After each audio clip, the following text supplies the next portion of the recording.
Let's start the show. You already know who it is. My name is Mike Kyle, aka the Fantasy Vulture. I have over a decade worth of fantasy football experience, and I've continuously competed for fantasy championships over the course of the past 6 seasons. But enough of me.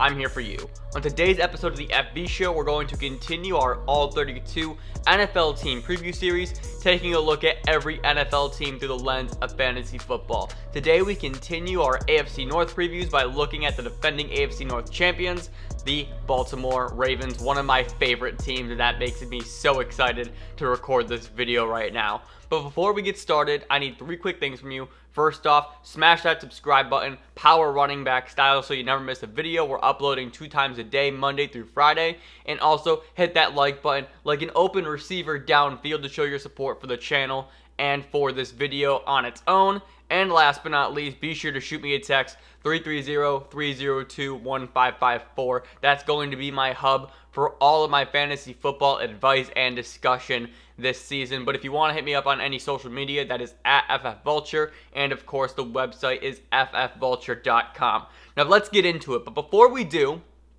it is important that I establish something right off the bat. I am not a hipster when it comes to Lamar Jackson, who's going to be the first player that we're talking about, and I want to take a few moments to really just explain how I came to become a Lamar Jackson fan, maybe one of the biggest Lamar Jackson fans that there are. I talked about this a little bit in my first video, my fantasy backstory, and because really the point of that was to be able to establish who I am as a fantasy football player. And last season, Lamar Jackson was a major part of that, but it goes back further than that. So I have the tweet pulled up here. My first ever Lamar Jackson tweet was in December of 2016 after he won the Heisman, and I simply said, "Future Jaguar." And that's kind of where the story starts with me and Lamar. The reason being is I am obsessed with running quarterbacks, especially for fantasy football, because they are a cheat code. If you're kind of new to fantasy and don't understand what the significance of a running quarterback is, think of it this way. They have the ability to create fantasy points so much easier than standard quarterbacks. And the reason being is because they're rushing upside. In fantasy football, every 25 yards thrown is worth 1 point. However, for 10 yards rushed, that is worth 1 point. So what is easier to come by? 25 passing yards or 10 rushing yards? And the answer is obviously 10 rushing yards. That's way easier to get. And so because of that, you have this dynamic to where running quarterbacks are incredibly more valuable than any other kind of quarterback. Just because of that ability. It's almost cheat code like. There are ways to kind of nerf it, and I play in the league where we kind of do that. But for real, it's very, very hard to eliminate that advantage. And so ultimately, running quarterbacks like Lamar are some of my favorite players, and also just that play style for me is so fun to watch. So when it comes to college quarterbacks, that's kind of the first thing I look for. I look to see who's up next in the line of that for fantasy football. And I already have my eye out on a player this year that kind of fits that mold, so I'm really excited for him. But so in 2016, when Lamar had his Heisman season and he really burst onto the scene, it was immediate for me. It was, oh shit, this dude's going to be good. He's going to be able to have that rushing upside, and he's going to just be an incredible fantasy football player. So off the bat, I knew. And at the time, I was a Jacksonville Jaguars fan who had Blake Bortles at the helm. And Blake Bortles is not at all a good quarterback. We had an incredible defense, and we had some really good offensive weapons. That was, I believe, Fournette's rookie season. Was in 2017, where he was really good. And so we had the pieces to build a contender. And it was in 2017, 2018, where the Jags made the AFC Championship game against the Patriots. And unfortunately, because of Blake Bortles, they were unable to beat the Patriots despite having a lead going into the fourth quarter and going into the second half. So immediately, I've always been on the side of lose for Lamar. Like, this was my thing. This was the player I wanted during the 2018 draft. Would that be the 2018 draft? Yes, that'd be the 2018 draft. The 2018 draft. And all season, I clamored for the Jacksonville Jaguars to take Lamar Jackson. I have tweets here. I'm going to pull them up. Let's Like I said, the first one came on December 10th, 2016. That's as far back as I could possibly find. So let's just see when I type in Lamar. And there are a lot of tweets here. So let's see. All right, so I'm just gonna kind of just for funsies, I'm just gonna go through some of the tweets that I have. This was September 9th, 2017. Lamar 2 fire emojis. November 20th, 2017. Lamar Jackson's going to look fresh as fuck in that black and teal. November 26th. I can't wait until we get Lamar Jackson. That was in all caps. December 9th. No, I want Lamar. I'll fight anyone who takes him. I don't care what happens. This was draft night of 2016. I don't care what happens as long as Lamar Jackson ends up a Jag. And so the interesting thing about this was the Jags had the 28th pick because they were so successful in the postseason, and that's unconventional territory for the Jacksonville Jaguars. They never drafted that late. I need to stop saying I'm not a fan of them anymore. I quit them after this happened. And so I was, we're going through mock drafts, and it's just like, all right, like he should be there. There were reports that the Jags worked him out privately, and all of a sudden we get to the clock, and he's still there, and I'm screaming at my television, "Take Lamar Jackson, take Lamar Jackson," and they let me down. And I believe they took an offensive tackle. No, who'd they take? They took the dude from Florida instead, I believe it was, and that was just to me, that was it. That I quit the Jags cold turkey after that. And that sucked because I was a fan of them for so long, but I couldn't take the incompetence. It fell into their lap at the 28th pick, and then of course Baltimore scoops him up with the last pick in the first round. But still, regardless, it's like I knew that Lamar Jackson was going to be good, and I was willing to kind of put my chips all in for him. So, watching him during his rookie season and just seeing how well he is and how well he was playing, obviously the passing needed some work, but I'm like, if you look at numbers as far as passing goes for the career of NFL quarterbacks, it always does tend to get a little bit better as they progress just due to experience. And so you add that on top of the fact of his already existing rushing upside, and it's just like, this dude could be incredible. So then, he gets his opportunity as a rookie towards the last 8 games. For the last 8 games, I believe the Ravens went like 7-1 in those, and I'm just like, yeah, like this take looks really fucking good. And then we go into last season, and last season the hype around Lamar Jackson slowly started building, but I made sure to grab him in every single one of my fantasy leagues, and there was some what are you doing looks when I drafted Lamar in my home league, in my traditional league. Just because that league didn't have a whole lot of believers, and the story around that's a little bit funny. I did talk about this. I'm going to quickly recap it. I am the person in my home league who takes it more seriously than anybody else. They all take it seriously, but I'm 4 times the amount of research than pretty much anybody else. And so because of that, I'm obviously the one that gets joked on the most because of how. Because of my commitment to this. And so it's draft night, and we start getting to, round, I believe it was like 9, 10, and 11. And everyone's looking around, and they're like, you don't have a quarterback.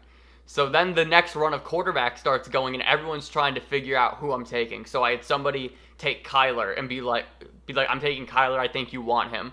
So Kyler was gone. And then a round later, somebody's like, you want Cam, you're rooting for the Panthers this year, I'm going to take Cam. And I'm like, nope.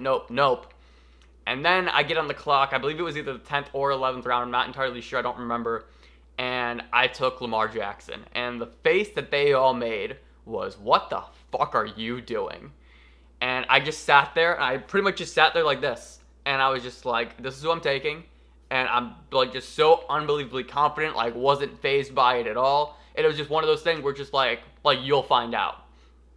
And then even more so in my Dynasty Startup Draft, which actually happened a while ago earlier, that was like 3 weeks earlier, I got Lamar in the 23rd round of my startup draft. How that happened, I don't know, but it was really funny. My friend was on the clock, and he didn't know who he wanted to take. He was taking a little bit too long, and so I literally just offered my pick. I said I think I picked 3 or 4 spots behind him, and it's the 23rd round, so it doesn't necessarily entirely matter. And so I just said, hey, I'll buy you more time. Let's just swap picks right now. I saw Lamar was on the board. Obviously, he was a guy that I'm super high on, and I knew he was going late in drafts, so I had to scoop him up. And so I had Lamar in all 3 of my leagues, and that week 1 performance against Miami, where he threw, I think it was 4 or 5 touchdowns, and he just lit the NFL on fire for the rest of the season. To me, it's probably my biggest fantasy accomplishment, just because the level of fuck you energy that Lamar Jackson delivered to all of my leagues throughout last season, it's the biggest win I think I'll probably ever have. I was so right, and that was just an unbelievable feeling. So let's talk about the guy, right? Because I feel like I've just gassed him up a lot. And this is Lamar Jackson. And like I said, the weekly finishes is really what you're looking at here. 14 games as a QB1, 1 game as a QB. Like, that was it. He was unbelievable. He was unbelievable. He had over, there we go. I'm like, where are the rushing yards at? Yeah. So he threw for just over 3,000 passing yards, and that's admittedly really bad.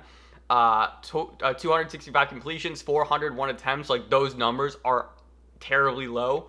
But when you look at the rushing upside of 1,200 rushing yards, there are running backs that don't do that. If you rush for over 1,000 yards as a running back, you had a good season. He rushed for 1,200 as a quarterback. He had 43 touchdowns, 6 interceptions, and of course, he was the number 1 player at the quarterback position. But not only that, for fantasy football, he was an absolute fucking machine for fantasy. I've never seen anything like it. It reminded me of Michael Vick's incredible season in Philadelphia, and it was unbelievable. It was so damn fun too. I think that's the other thing, right? He lit the NFL on fire, and everybody, like, you couldn't deny it. He was jaw-droppingly amazing to watch. And when you look at the adjusted score, and like that points per game thing is something I really want to focus in on. 28.11 points per game. That is 6 points higher than the next closest running back. And the reason why that's important is because the quarterback position tends to have a lot of guys all jumbled around. The positions look a little bit devalued in that way, because you can pick guys up and you can stream them week in and week out. But because of what he brings to the table, he is so far head and shoulders better than anybody else because of that rushing upside, that his value is worth it. You can't substitute somebody over Lamar Jackson, or if Lamar goes down, you won't be able to make up those points. And so just be like, he's going to be a fantasy cheat code, and he's like 23 or 24 years old. So we're going to be getting a lot more of Lamar Jackson for years to come. You know, this was just his 2nd year in the NFL, and he did win MVP. So where's he going in drafts right now? Well, quarterback 1, as you would imagine, going in the top of the 2nd round, and that's just super unconventional as well for quarterbacks. Like, about a decade ago, you would have quarterbacks go in round 1, round 2, round 3, and then we got away from that a little bit. Guys started going in like that 5th round area or so, and now here we are with him and Patrick Mahomes going right in that 2nd round. I have him ranked as the QB1 just because that rushing upside is so massive. The other reason that I like rushing quarterbacks is not only because of how easy it is for them to score fantasy points, but also how easy it is for them to minimize their mistakes. And the reason being is, if you throw an interception, all you need is 20 rushing yards in order to eliminate that from the board. So 20 rushing yards, like, that's pretty easy to come by. So if a player throws an interception, that's obviously -2. 20 rushing yards, that's then 2 points, then you're at a net score of 0, and then you're then just looking at the touchdowns and the other passing yards. But for Lamar, it doesn't matter. Those numbers are so far, they're just so far ahead of everybody else's. The question now becomes, is it worth it to draft him in the 2nd round? And I went back and forth about this because of the traditional fantasy strategy of waiting for a late round quarterback, because you don't want to sacrifice value at the other positions, specifically running back and wide receiver, in order to take a quarterback, where once again I said the narrative for quarterbacks is that because you can pretty much pick up and start one on any given week, you don't want to tank that value for running backs and wide receivers, who you have your top tier guys and then you have everybody else, whereas the quarterback position is all jumbled in that way. But when you have a player like Lamar Jackson, who is essentially a running back built into the quarterback position and still has the ability to throw for touchdowns and throw for passing yards, it's worth it. It's worth it. You are getting an absolute fantasy cheat code.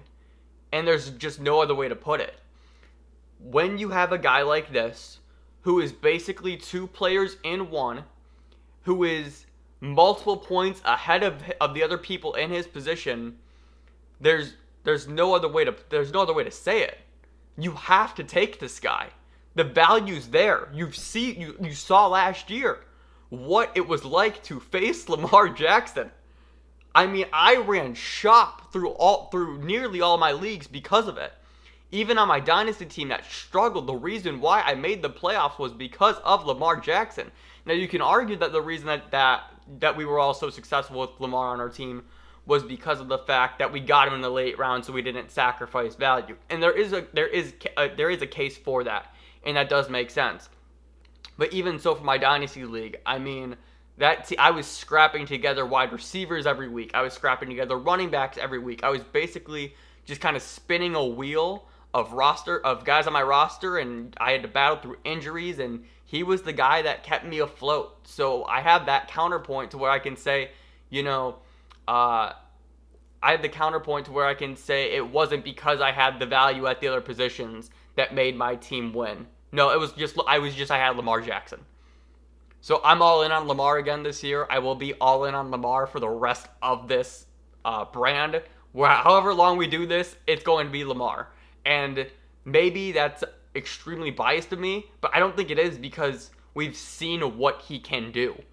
And just because of that and how he lights the league on fire and how he's going to give you 30 or 40 point games. Like, he had one bad game against Pittsburgh, and Pittsburgh's defense is incredible every single year.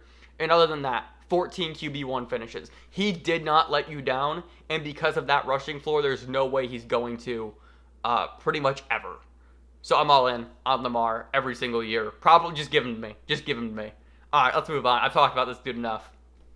Let's talk about a guy who's extremely undervalued, and that is Mark Ingram, running back for the Baltimore Ravens. The Ravens, just as a whole, they just run the ball. Like, that is their offensive philosophy. It's run the ball, run the ball, run the ball. So Mark Ingram last year, on top of that offense, finished as the running back 8 in standard and running back 8 in PPR. As far as his weekly finishes go, 5 games as a running back 1, 5 games as a running back 2, 3 games as a running back 3, just over 200 carries, 26 receptions, over 1,000 rushing yards. Like, that's the funny thing too. Lamar Jackson had more rushing yards than his running back did. Like, that's what I'm talking about here. But anyway, 247 receiving yards and 15 touchdowns, which is an absolute machine on the ground. When you look at his adjusted score, nothing changes there. 15 points per game and half-point PPR is incredible. He was durable, played 15 games, and that finish didn't change. So where is the ADP for Mark Ingram? His ADP is currently running back 20 in the 4th round, and I have him ranked at 21. So I'm pretty much right in the same ballpark there. But Mark Ingram is incredibly valuable for fantasy every single year. He has the tendency to outperform his ADP each year. And the reason why I think it's actually lower, his ADP is lower than it would be coming off of the season that he just had, is because, one, he is getting a little bit older, and also the Ravens drafted J.K. Dobbins in the 2nd round of the NFL draft, who's a player that we're going to talk about in just a bit. But when you have Mark Ingram's going to do 2 things. One, he's going to be not necessarily a workhorse, but he's going to be a very durable running back, and also he's going to put the ball in the end zone. And that's a great combination for fantasy football. I mean, 200 carries is nothing to scoff at. There's also some receiving work there. And this offense, once again, is centered around the running game. So please give me Mark Ingram this year. I'd be happy to take him in the 4th round as my 2nd or 3rd running back this season. Now let's talk about J.K. Dobbins, the rookie out of Ohio State. And J.K. Dobbins is my favorite rookie running back of this draft class. I adore him. Now, I do live in Ohio. I do not consider myself an Ohio State fan in the slightest. Go Tar Heels. But I do watch a lot of Ohio State games because my brother goes there, and just naturally it's usually on because my family's Ohio State fans. But J.K. Dobbins is just... There are no words to describe how good J.K. Dobbins is. 300 carries, 2,000 rushing yards, 247 receiving yards, and 23 touchdowns on 23 receptions as well. His measurables are 5'10", a weight of 217, and his 40 time was a 4.45. Once again, he was drafted in the middle to late second round. His ADP is currently running back 46, going in the back of the 10th. I have him ranked as running back 41, and it's really just depends on how you see Dobbins fitting into this Baltimore Ravens offense. The player comparison is interesting here, and the reason why I have Duke Johnson is simply because of play style. J.K. Dobbins, when you watch him play, he is shifty, he is speedy, and he is agile. And that's just really what Duke Johnson does a lot of. When you watch Duke Johnson's tape, and if you ever catch a game, if you caught a Texans game or a Browns game previously, you can just tell how talented Duke Johnson is. And for whatever reasons, head coaches don't give him the full opportunity to showcase what he can do. So I know that player comparison is a little bit wonky because Duke Johnson is nowhere near the player that J.K. Dobbins is, so it looks like that I'm kind of shitting on Dobbins in that way, but I'm not, because the honest answer is I struggled to figure out who J.K. Dobbins reminded me of. If you wanted somebody kind of in a similar vein, I've heard Devonta Freeman comps, which I guess is cool, but I don't think he's quite the receiver that Freeman is. But just that overall shiftiness and lateral agility and just ability to break away from dudes, it's the same as Duke Johnson. And J.K. Dobbins is 4 times the player that Johnson is. I'm really, really excited about J.K. Dobbins this year. Once again, he was my number 1 rookie running back. Going into the draft, obviously that kind of changes things a little bit with Clyde Edwards-Helaire going into Kansas City. But truth be told, you have to ask yourself the question, right? Clyde Edwards-Helaire in Kansas City, which is a great offense, or J.K. Dobbins in Baltimore with an offense that's centered around the running game.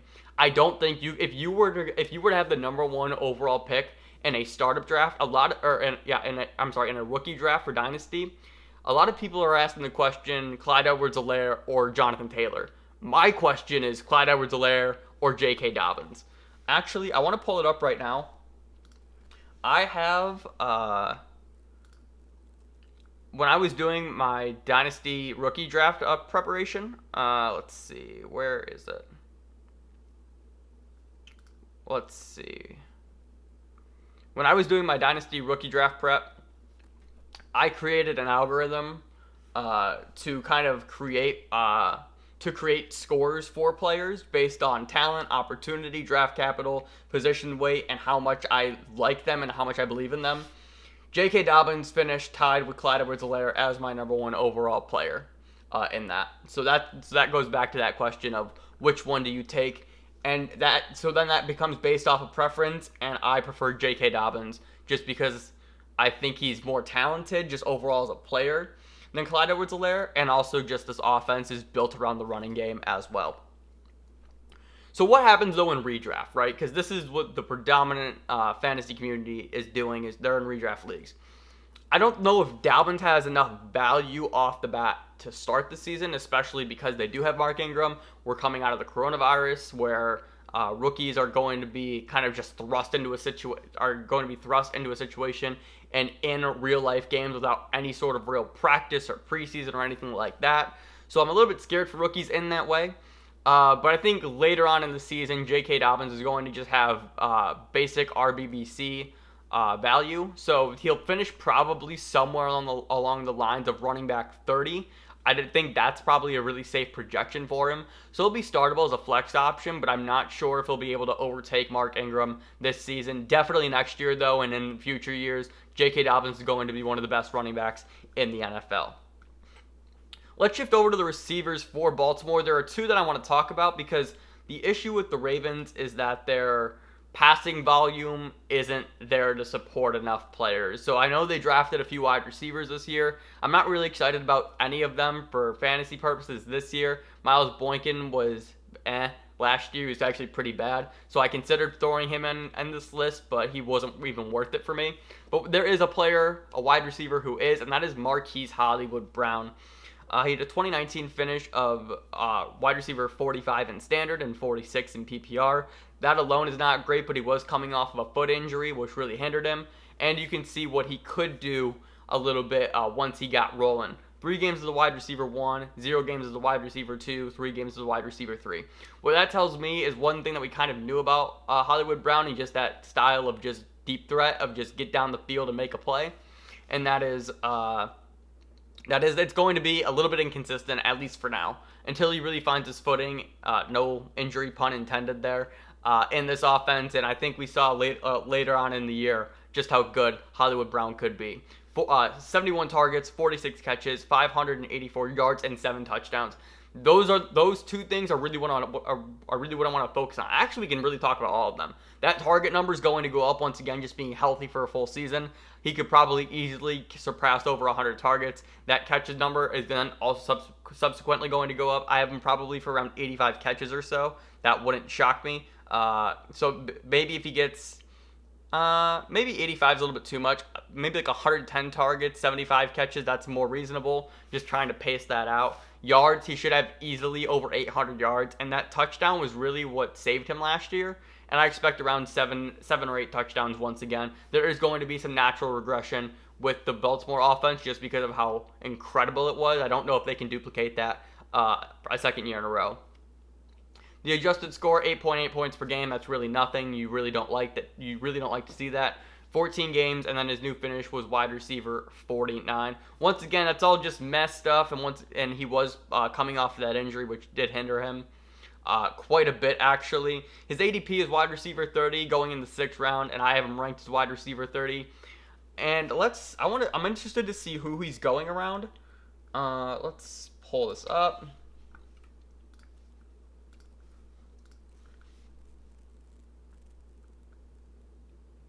All right, so Marquise Brown is going as wide receiver 30. The players who are going around him right now are Terry McLaurin, Michael Gallup, Juju Smith-Schuster, Jarvis Landry, Devontae Parker, Tyler Boyd, Brandon Cooks, Will Fuller, Julian Edelman. Of that list, I think the only player I take above him is Juju Smith-Schuster. And once again, Juju Smith-Schuster going at wide receiver 29 is utter insanity. But when you look at Terry McLaurin, I don't know how much I trust our quarterback. Michael Gallup, you now have, he was incredible last season, but now you throw in Blake Jarwin, who's going to get more targets. They bring in CeeDee Lamb off the draft, and I don't know where Gallup really fits in. Gallup pretty much now becomes like the 3rd wide receiver on that team, whereas Marquise Brown is the number 1 option on the outside for an incredible offense, an offense that's going to be scoring a ton of points.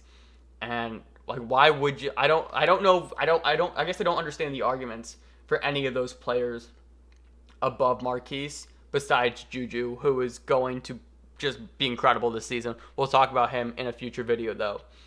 So, looking at this, the question where I really start to think about where I take Marquise Brown is wide receiver 26. So, just in that range, that next tier is DJ Chark, Odell, Robert Woods, AJ Green.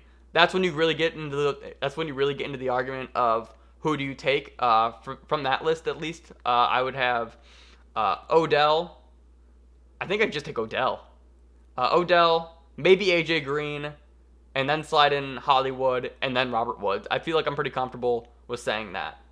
So with that said, Marquise Brown at wide receiver 30 is actually a value, despite the fact that I also have him ranked there. Just looking at the guys that he's going around in current ADP, I would definitely have him over any of those guys listed outside of Juju. I'm really excited for Hollywood this season.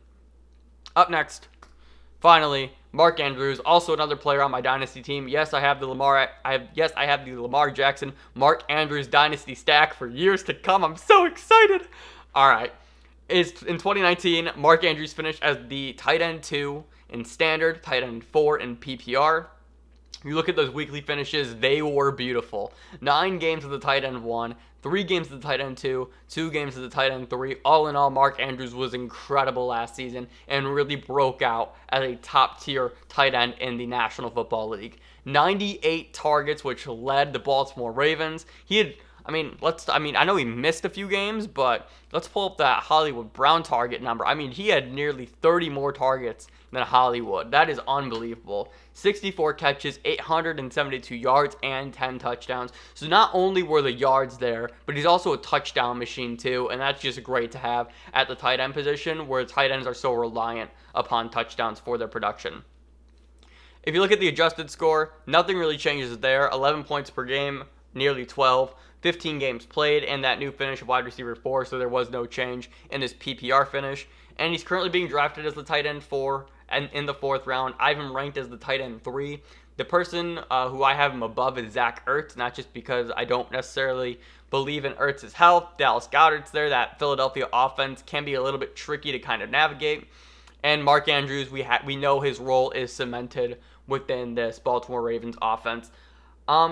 The issue, though, is the early round tight end. I struggle pulling the trigger with those early tight ends. I never really considered drafting Travis Kelce or George Kittle or in the past Rob Gronkowski in those 2, 3, or 4 round in that 2, 3, or 4 round range. It's just hard because the value of the other wide receivers or running backs, like those are way more prominent than the tight ends. And yes, you do have the potential of having that giant positional advantage at that tight end position, where it's literally just, I'm going to play this player for all 16 games. I don't even have to look at the position because I know it's set and locked in for me week in and week out. But that value is very, very difficult to ultimately lean on. I'm going to do something a little bit differently for this one, and I'm going to pull up the full ADP. What I've usually been doing when I break these things down is just positional ADP, but I have the complete ADP for players going right now. So Mark Andrews being drafted in the 4th round of 12-team leagues at tight end 4. I'm going to read you some names, and you tell me who you would rather have over Mark Andrews, or if you would rather have Mark Andrews on these players. So the guys going ahead of Mark Andrews, and this is actually really interesting, are Cooper Kupp, Melvin Gordon, Devin Singletary, Zach Ertz, James Conner, Allen Robinson, Calvin Ridley. Those are all the guys going ahead of Mark Andrews. Of that list, honestly, it's Melvin Gordon, it's maybe James Conner, and it's definitely Allen Robinson and Calvin Ridley. Like, there's no doubt in my mind. I'd rather have those two players for sure. Singletary, probably not. I'd rather have Andrews over Singletary, and I would rather have Andrews over Ertz. How many players I just rolled through there? 1, 2, 3, 4, 5, 6. So of those 6 guys, there were 4 of them who I'd rather have. And then behind Andrews is T.Y. Hilton, Cortland Sutton, A.J. Brown, D.J. Moore, Keenan Allen, Mark Ingram. And of those lists, I would rather have A.J. Brown, D.J. Moore, and Mark Ingram, probably Cortland Sutton, and maybe... I would rather have Andrews over T.Y. Hilton, and I'd rather have Andrews over Keenan Allen for sure. So there is that possibility where I would consider taking Mark Andrews, but more likely than not, it's not going to happen. Once again, he's an incredible talent. He's going to be an incredible tight end for years to come. I'm just not comfortable spending that 4th or 3rd round pick on a tight end, knowing that I can get value at that position later on in the draft.